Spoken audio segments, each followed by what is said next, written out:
Good morning, student. Today we will study about displacement time graph that is given in chapter 2 of class 9th. So let's start from the displacement time graph. सबसे पहले हम लोग इस graph को analyse करेंगे। इस graph में जो y एक्सिस है वो किसको रिप्रेजेंट कर रहा है? डिस्प्लेसमेंट को। और जो x एक्सिस है वो किसको रिप्रेजेंट कर रहा है? टाइम को। तो जो y एक्सिस है जो कि डिस्प्लेसमेंट है उसको हम कैपिटल S से रिप्रेजेंट करते हैं और इसकी यूनिट जो होती है वो मीटर होती है। इसी तरीके से जो x एक्सिस है वो टाइम को रिप्रेजेंट कर रहा है और इस टाइम को हम स्मॉल t से रिप्रेजेंट करते हैं और इसकी यूनिट जो है वो कैपिटल S है। ठीक है। अब हम लोग देखेंगे कि ये जो हमको इस ग्राफ को डिस्प्लेसमेंट टाइम ग्राफ जो हम लोगों ने बनाया है तो उसमें हमको ये लाइन ऑब्टेंड हुई है, graphical line A to D। तो अगर हम इस graphical line A to D का स्लोप फाइंड आउट कर लें तो हम इस ग्राफ की वेलोसिटी को फाइंड आउट कर सकते हैं। ठीक है। तो स्लोप का मतलब होता है ढाल या इंक्लिनेशन एक्स एक्सिस से। तो ये ए डी लाइन जो है वो एक्स एक्सिस से थोड़ा सा इंक्लाइंड है। तो अगर हम इस ए डी लाइन का स्लोप पता कर लें तो बेसिकली हम वेलोसिटी पता कर सकते हैं। तो सबसे पहले हम लोग देखेंगे कि स्लोप का क्या फॉर्मूला है। स्लोप का फॉर्मूला होता है del y upon del x. Del means change, तो del y means change in y axis और del x means change in x axis.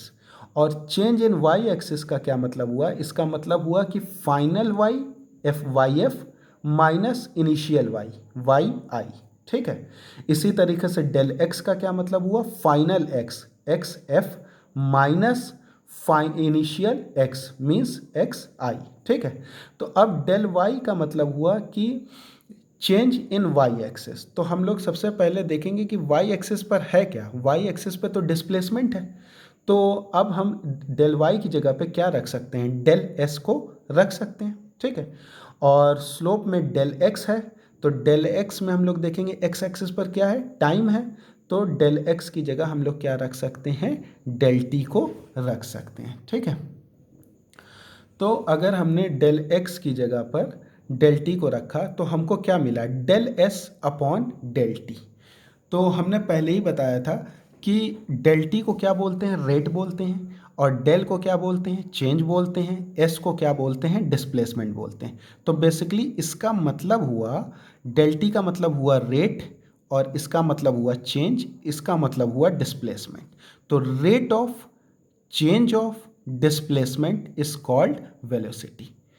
Rate of change of displacement is called velocity. So basically अगर हम slope find out कर रहे हैं तो हम यहाँ पर velocity को find out कर रहे हैं।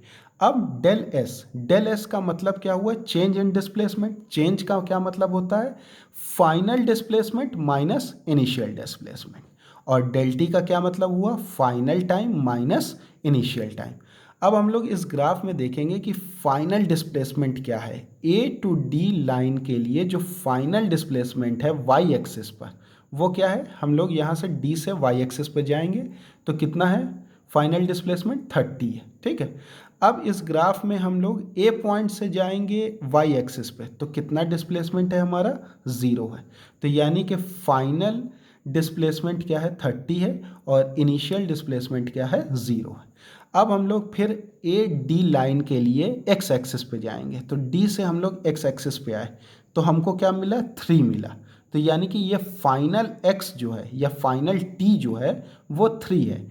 और फिर ए से डी लाइन के लिए पॉइंट ए से हम लोग एक्स एक्सिस पे जाएंगे तो पॉइंट ए से अगर एक्स एक्सिस पे जाएंगे तो किस पॉइंट पे पहुंचेंगे? 0 पॉइंट पे पहुंचेंगे। तो यानी कि इनिशियल एक्स क्या है? 0 है। तो फाइनल टाइम कितना हो गया? 3 हो गया। और इनिशियल टाइम कितना हो गया? 0 हो गया। तो वेलोसिटी कितनी आ गई? 10 मीटर पर सेकेंड आ गई। इसी तरीके से अब हम लोग देखेंगे कि हमको वेलोसिटी को पता करना है किस पॉइंट पर? v1, v2 और v3 पॉइंट पर पता करना है। ठीक है। तो सबसे पहले हम लोग ग्राफ देखेंगे। इस ग्राफ में हमको पता करना है वेलोसिटी a से b के बीच में, मीन्स b पॉइंट पर वेलोसिटी पता करना है, c पे पता करना है और d पे पता करना है। अगर b पॉइंट पर और c पॉइंट पर और d पॉइंट पर तीनों पॉइंट पर अगर वेलोसिटी सेम हो जाती है तो ये ग्राफ क्या रिप्रेजेंट करेगा, ये रिप्रेजेंट करेगा यूनिफॉर्म वेलोसिटी। ठीक है, तो सबसे पहले हम लोग कैलकुलेट करेंगे वेलोसिटी ए टू बी। तो बी पॉइंट पर कितनी वेलोसिटी है, तो इस वेलोसिटी को हम लोग v1 बोल देंगे, और ये कितना एरिया कवर कर रहा है, ए टू बी। तो अब हम लोग देखें कि बी पॉइंट पर वेलोसिटी कितना है, तो वेलोसिटी का फॉर्मूला क्या हो जाएगा, del S upon del T, यानी कि final S up minus initial S. तो यहाँ पर बी पॉइंट पर फाइनल एस कितना है, 10 है, और ए पॉइंट पर इनिशियल एस कितना है, 0 है। अब बी पॉइंट पर जो फाइनल टी है वो क्या है, 1 है, और ए पॉइंट पे जो इनिशियल टी है वो क्या है, 0 है। तो यही वैल्यू को हम लोग यहाँ पर पुट कर देंगे। v1 कितना एरिया कवर कर रहा है, ए टू बी, क्या फॉर्मूला लिखेंगे, del S1 upon del T1। तो डेल S1 का मतलब हो गया फाइनल एस कितना था, 10 था, और इनिशियल एस कितना था, 0 था। डेल T1 का मतलब क्या हो गया, फाइनल टी कितना था, 1 था, और इनिशियल टी कितना था, 0 था। तो कितना आ गया, 10 मीटर पर सेकेंड, यानी कि बी पॉइंट पर जो वेलोसिटी है वो 10 मीटर पर सेकेंड है। इसी तरीके से हम V2 पॉइंट पर वेलोसिटी को निकालेंगे। तो हम लोग ग्राफ में देख लें, V2 point means A to C। तो C पॉइंट पर हमको क्या मिलेगा, फाइनल डिस्प्लेसमेंट 20, और A पॉइंट पे क्या मिलेगा, इनिशियल डिस्प्लेसमेंट 0, और C पॉइंट पर हमको फाइनल टाइम मिलेगा जो कि है कितना, 2 सेकेंड, और ए पॉइंट पर हमको जो है इनिशियल टाइम मिलेगा जो कि कितना है, 0 है।